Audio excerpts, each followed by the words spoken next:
Hello, everyone. Welcome to today's presentation. I'm excited to take you on a journey through the story of cricket. This is the first slide, the cover slide, so I just want to briefly introduce what we're going to explore. We'll look at how cricket started, its evolution over the years, and some interesting facts along the way. So, let's get started and enjoy the story of this incredible sport. Let's take a look at our content slide. Here, we have a roadmap of the key topics we'll explore today. We'll start with the development of cricket in England, which is essentially where the sport originated and how it evolved over time. Then, we'll move on to the first cricket clubs, giving us a glimpse into its early organization. Next, we'll discuss the first legal regulations and how they shaped the game, followed by the Victorian era, when cricket became a prominent part of society. We'll also look at the invention of new equipment and innovations that transformed the game. From there, we'll explore how cricket spread beyond England, reaching different parts of the world, including India, where it has a rich history of its own. We'll examine the origins of Indian cricket and how it developed into a major sport. Along the way, we'll talk about the role of amateur players versus professionals, the influence of colonial tournaments, and how cricket took on a colonial flavor in various regions. We'll also review significant tournaments like the quadrangular, which helped popularize the sport further. As cricket grew in popularity, it became intertwined with commerce, media, and technology, all shaping its modern landscape. We'll see how the game has transformed over time, including shifts in its global center of gravity and the impact of technological advances. Finally, we'll reflect on how decolonization and changing social dynamics have influenced cricket's evolution, along with the small but important changes in history that continue to shape the sport today. Throughout this journey, you'll see how cricket is more than just a game. It's a reflection of history, society, and innovation. Let's take a look at the history of cricket and how it developed over time. Cricket actually originated from various stick-and-ball games played in England around 500 years ago. These early games didn't have fixed rules, which made them quite different from the sport we know today. The word bat itself is quite old, simply meaning a stick or club in English. By the 17th century, cricket had evolved enough to become a distinct game, and it was popular enough that players could even be fined for playing on Sundays instead of attending church. Now, in the early days, the bats looked quite different from modern ones. They resembled hockey sticks, curving outward at the bottom. This design was practical because bowling was underarm and along the ground, so the curve helped the batsman make contact with the ball more easily. Over time, the game grew from village matches in England into the massive sport played today in huge stadiums around the world. It's a fascinating journey from simple origins to a global phenomenon, and understanding this history really highlights how cricket has been shaped by centuries of tradition and innovation. Let's take a closer look at the development of cricket in England. The social and economic history of England during the 18th and 19th centuries played a significant role in shaping the game we know today.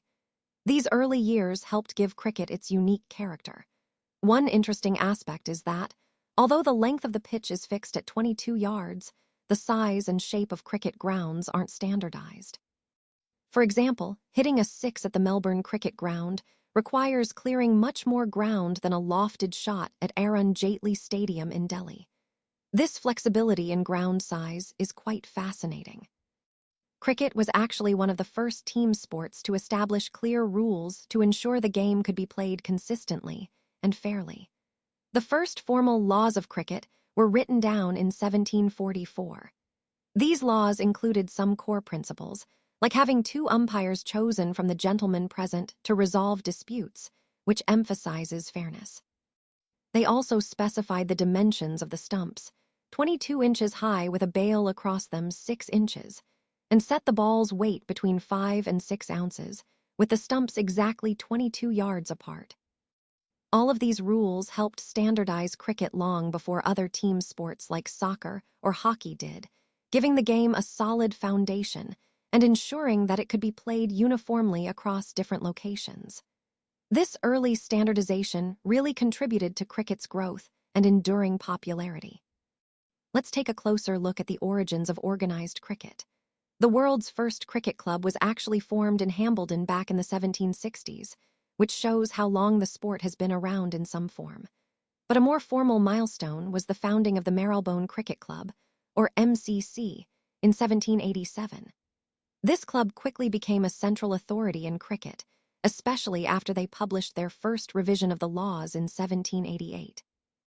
This was a major turning point because it marked the beginning of standard rules and regulations for the game.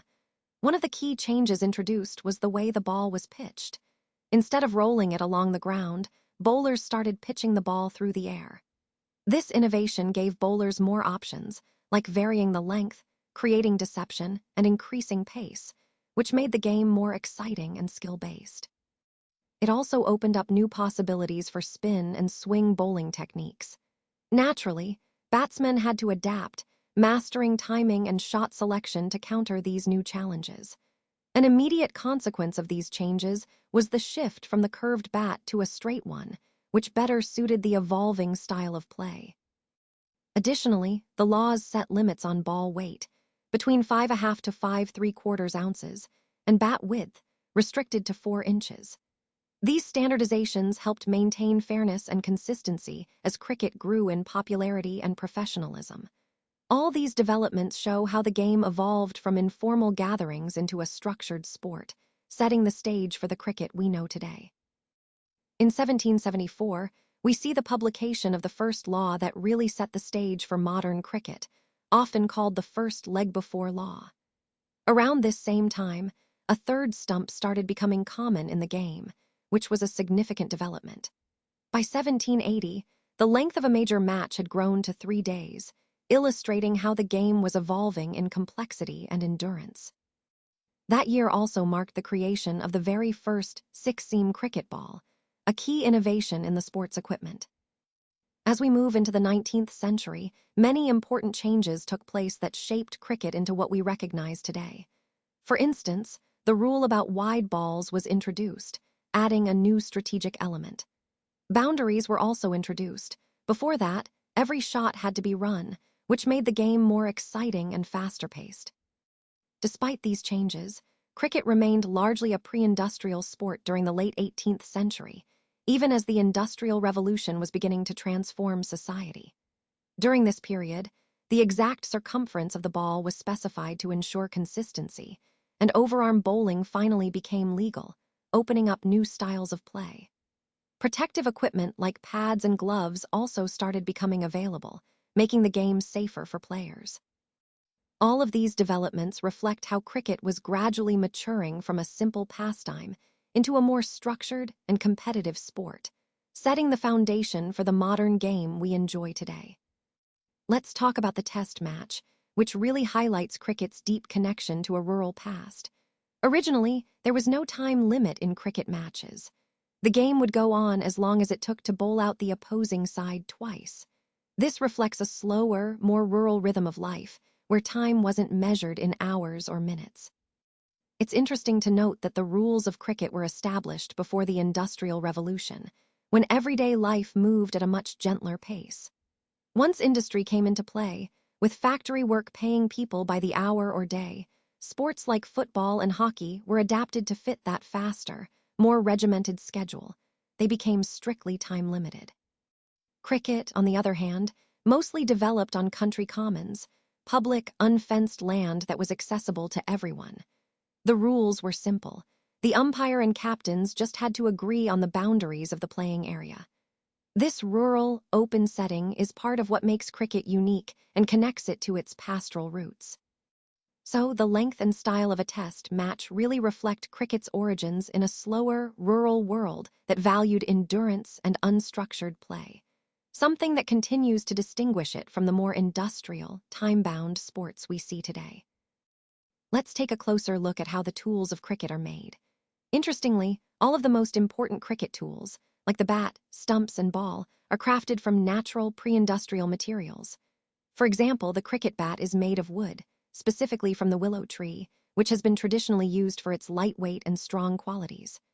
The stumps are also wooden, and the ball is a combination of leather, twine, and cork, all carefully assembled by hand.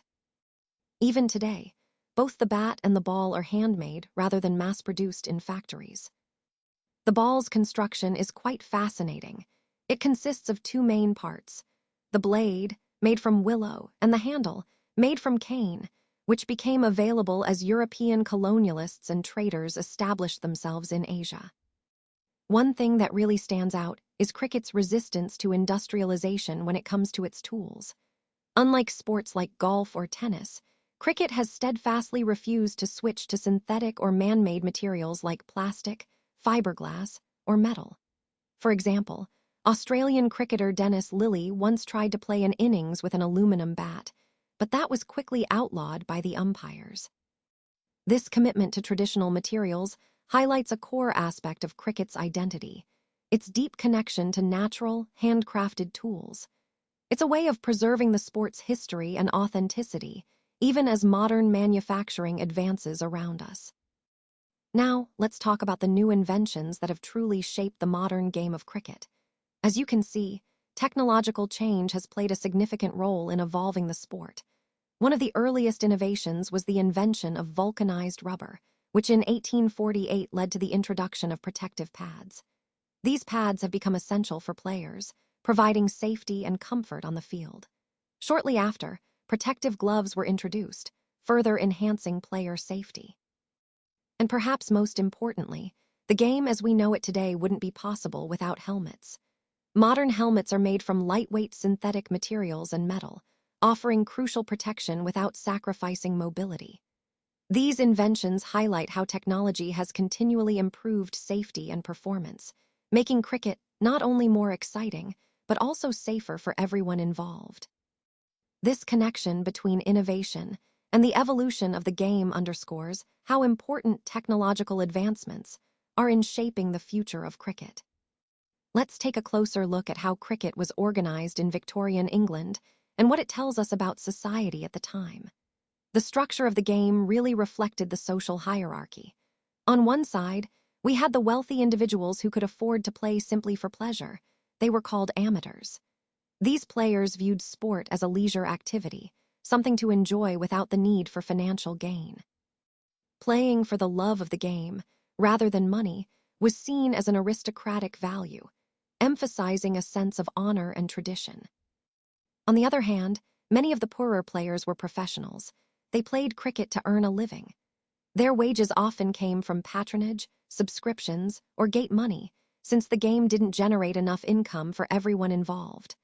Also, cricket was seasonal, meaning it only took place during certain times of the year, which made it difficult for professionals to rely solely on cricket for year-round employment. During the winter months, many of these professionals worked as miners or in other working-class jobs. This division really highlights how cricket mirrored the broader social structure of Victorian England, where class distinctions influenced not just how people played, but also their reasons for playing and how they made a living.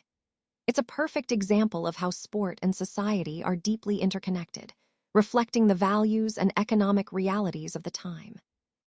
Let's talk about the amateurs in cricket, who were traditionally called gentlemen. These players were often from the upper classes and saw themselves as more refined or noble. In contrast, professional players, who were usually from working-class backgrounds, had to settle for being called players. Amateurs tended to focus on batting, the hardworking aspect of the game, while professionals often excelled in fast bowling. Interestingly, cricket is considered a batsman's game because the rules historically favored the gentleman, who did most of the batting. Another important point is the social hierarchy reflected in the game. The amateurs' social superiority was a key reason why the team captain was usually a batsman, an amateur, rather than a professional.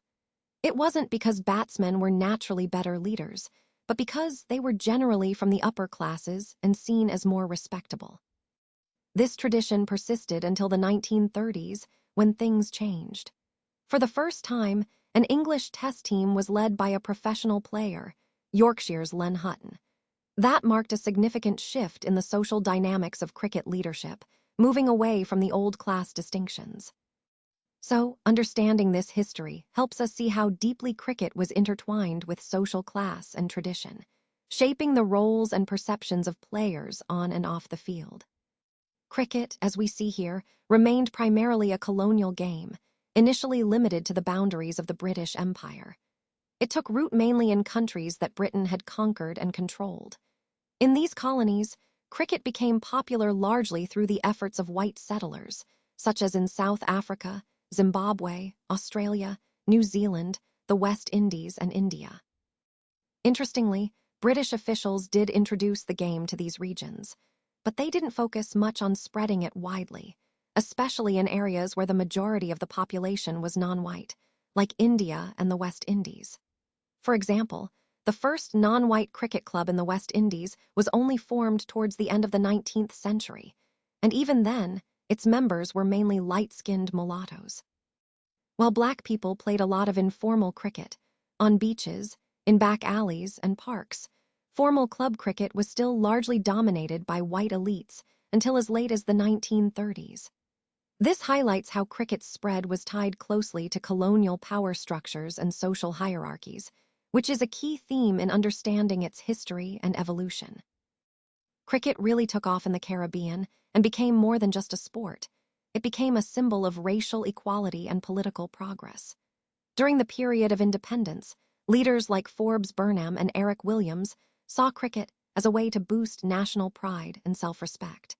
When the West Indies team won its first Test series against England in 1950, it was celebrated as a major achievement for the entire region.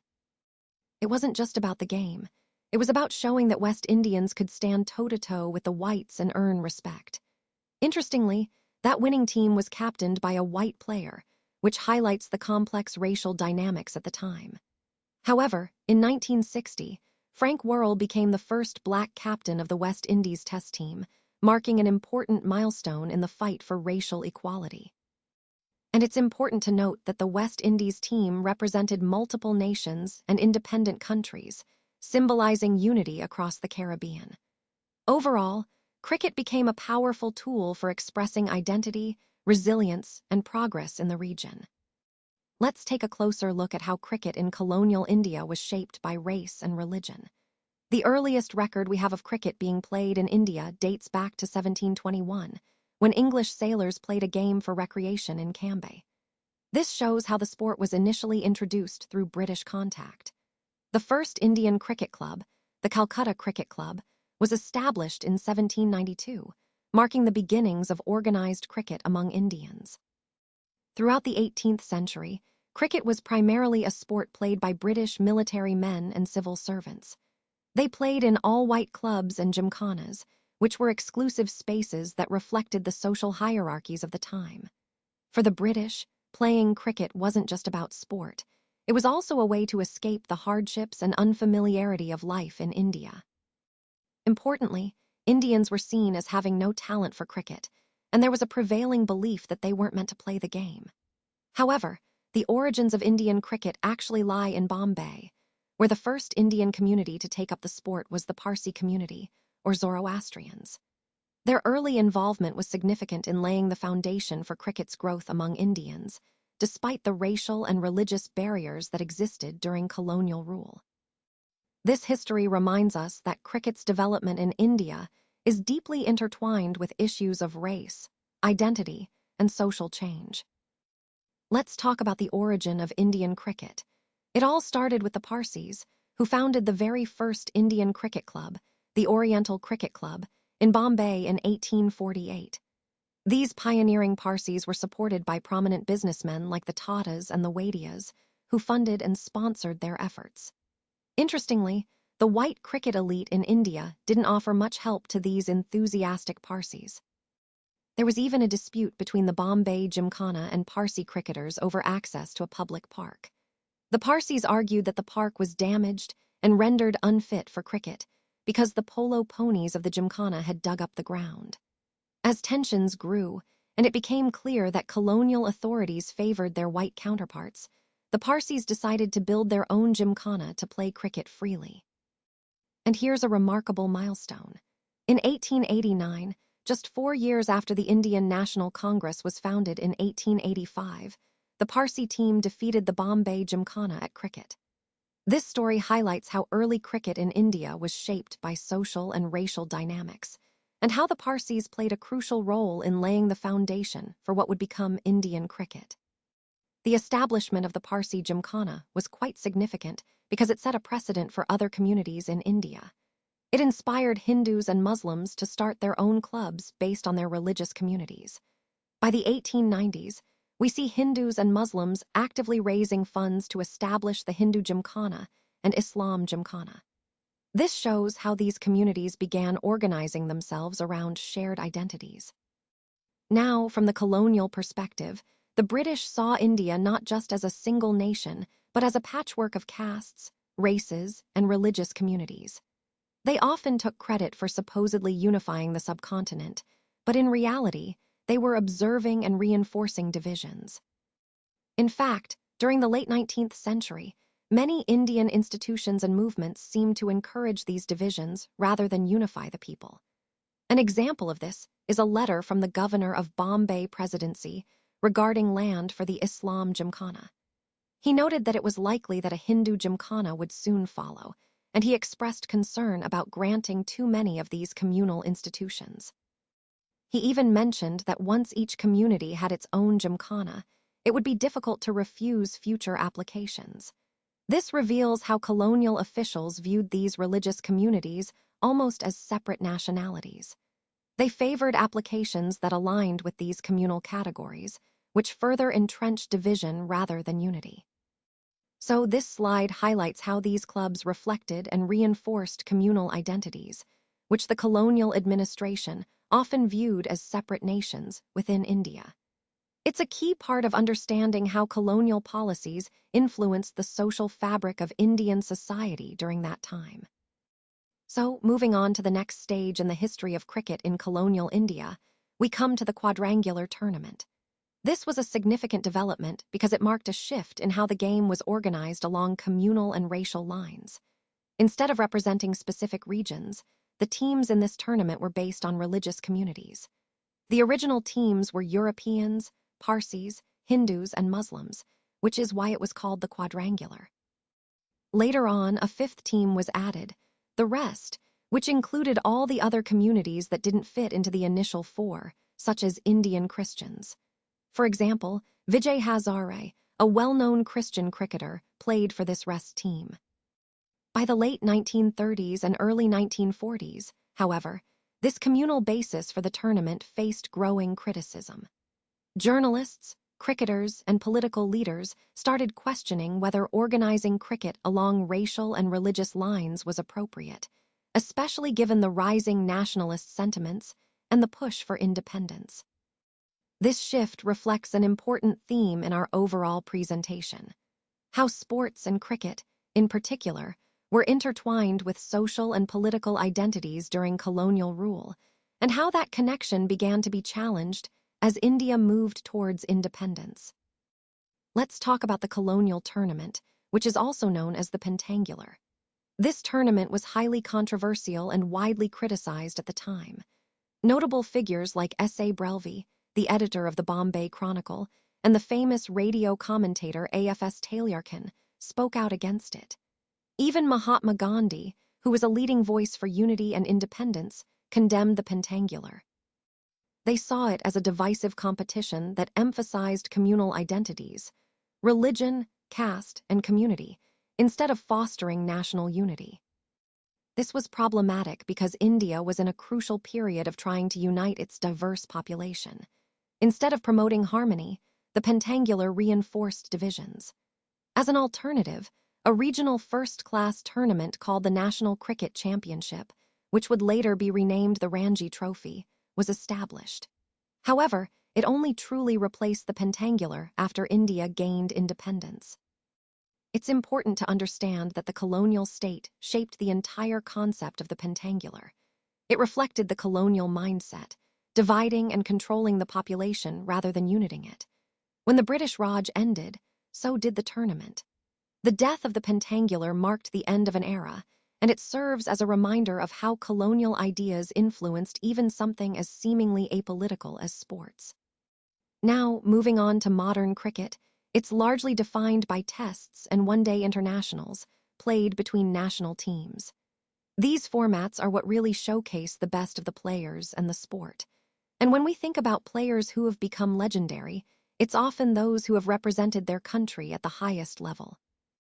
In India, for example, players from the era of the pentangular and quadrangular tournaments are remembered differently. Those who played Test cricket, like C.K. Naidu, hold a special place in the collective memory. Naidu's legacy endures because he was India's first Test captain, and his career spanned long enough to leave a lasting mark, even though he was past his prime when he led India against England in 1932. This highlights an important point. Playing Test cricket, especially as a captain, elevates a player's status in cricket history. It's not just about individual performances, but about being part of that defining moment for the country. Naidu's story really encapsulates how early pioneers laid the groundwork for the sport's future in India, and how their contributions continue to be remembered today. India entered the world of Test cricket in 1932, which is quite remarkable because it was actually more than a decade before India gained independence. Now, this might seem a bit confusing at first, but it all ties back to how Test cricket was organized initially. It started in 1877, but back then, it wasn't between sovereign nations. Instead, it was a contest between different parts of the British Empire. For example, the very first Test match was played between England and Australia. At that time, Australia wasn't even a self-governing nation. It was still a white settler colony.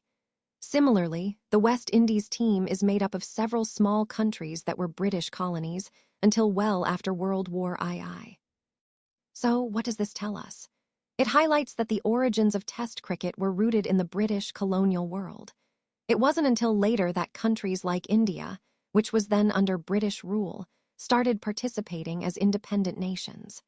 This history really underscores how cricket's evolution reflects broader political changes and independence movements across the world. Decolonization, as many of you know, is the process through which various parts of the European empires gained independence and became their own nations.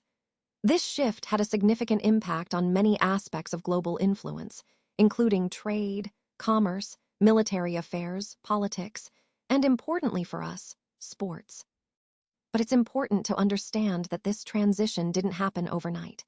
It took time for the decline of British influence to be reflected in how world cricket was organized. Even after countries like India gained independence, the regulation of cricket remained largely under the control of the Imperial Cricket Conference, or ICC. In fact, as late as 1965, the ICC was still dominated by its founding members, England and Australia. These countries held the power to veto decisions, which meant they retained considerable influence over the sport's direction. It wasn't until 1989 that this privileged position was finally abolished. The ICC then moved towards a more equitable structure, giving equal membership to all countries. Connecting this to our overall theme, it shows how sports, like cricket, often mirror broader political and cultural shifts. How decolonization gradually reshaped not just nations, but also the institutions that governed international sport. So, moving on to the next point, let's talk about what I like to call the colonial flavor in cricket during this period. England, along with Australia and New Zealand, these white Commonwealth countries, continued to play Test cricket with South Africa. Now, it's important to understand that South Africa was a racist state at this time, implementing a policy of racial segregation. This policy, among other things, prevented non-white players, who actually made up the majority of South Africa's population, from representing the country in Test matches. Now, while countries like India, Pakistan, and the West Indies wanted to stand against this injustice and boycotted South Africa, they didn't have enough power within the International Cricket Council to officially bar South Africa from Test cricket. It was really only when the political pressure grew, pressure coming from the newly decolonized nations of Asia and Africa, combined with a sense of liberalism in Britain, that change began to happen. This culminated in the 1970 cancellation of a South African tour by the English cricket authorities. It was a significant turning point, reflecting how cricket, as a sport, was beginning to be influenced by broader political and social issues, especially the push to end racial segregation and promote equality.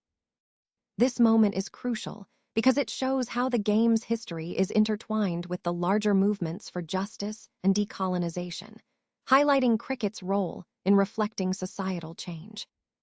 Now, let's look at how commerce, media, and cricket all came together to transform the game during the 1970s. This was a pivotal decade for cricket because it saw the rise of one-day internationals. The very first one was played between England and Australia in Melbourne back in 1970.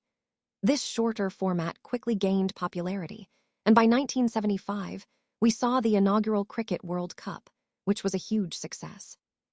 It really marked the beginning of cricket as a global televised event. Then, in 1977, cricket celebrated a major milestone, 100 years of test matches.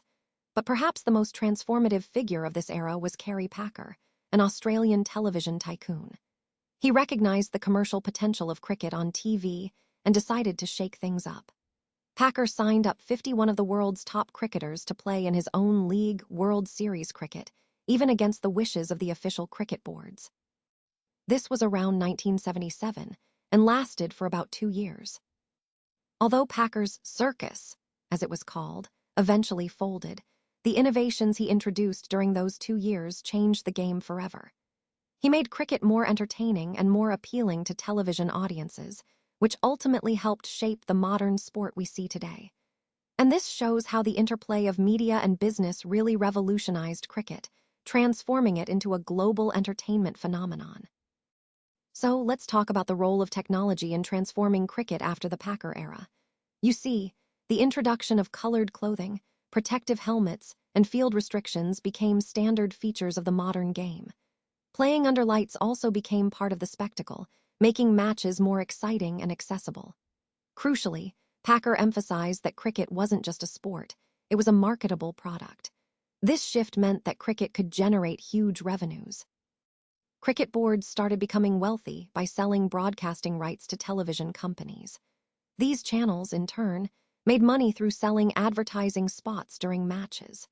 Companies were eager to pay large sums to air commercials to cricket's vast and captive TV audience.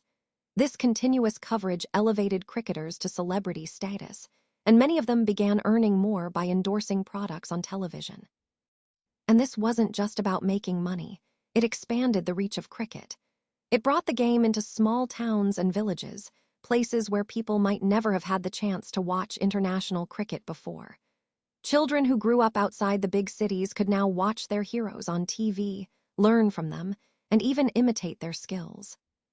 So, in essence, technology transformed cricket into a global, commercially viable sport, opening up new audiences and opportunities for players and broadcasters alike.